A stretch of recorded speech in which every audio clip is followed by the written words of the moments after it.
Ito guys, nasa bundok tayo ngayon. Tignan niyo yung bundok na pinuntahan ko. Ayan. Ayan, bundok yan. Dito sa kabila, ayan.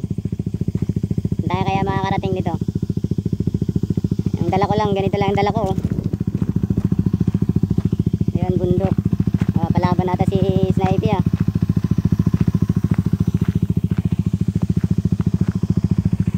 Doon tayo sa kabila. Ayan, nandito tayo sa ano.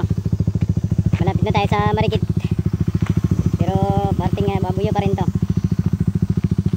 Ayan. Medyo nakakalbo na ata. Ito yung lumulubog dati pag binabaha dito kasi yan, lulubog lahat yan. Kaminis lang. So ito yung tulay na quarry guys. Tawag dito na tulay quarry. Ito yung nagdudugtong ng Marikit at saka Babuyo. So yan. Itong tulay na to pag binabaha, hindi basta-basta nakakadaan ng mga tao dito. Yan. Itong tulay na to, memorable to sa amin mga taga-Babuyo. Ayan. Yan siya. Kung hindi nyo marinig yung boses ko dahil mahangin dito, malakas ang hangin. Ayan, yung tubig na to pupunta sa dam. Ayan, tingnan nyo guys. Wala dito. Galing ng Biskaya din kasi itong side na to eh. Ayan. So, kita nyo pinaligiran ng mga bundok. So dito ako para makita natin.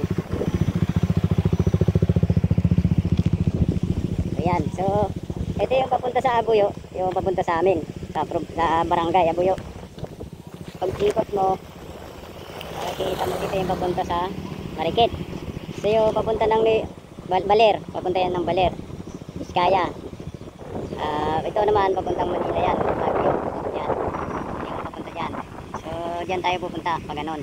Kasi babalik na tayo ng Quezon City. Yan siya, yung tulay na to. Medyo ano na rin ko kasi talagang sinasampa ng malakas na agos yan pag magmula doon pag babahain talaga dito.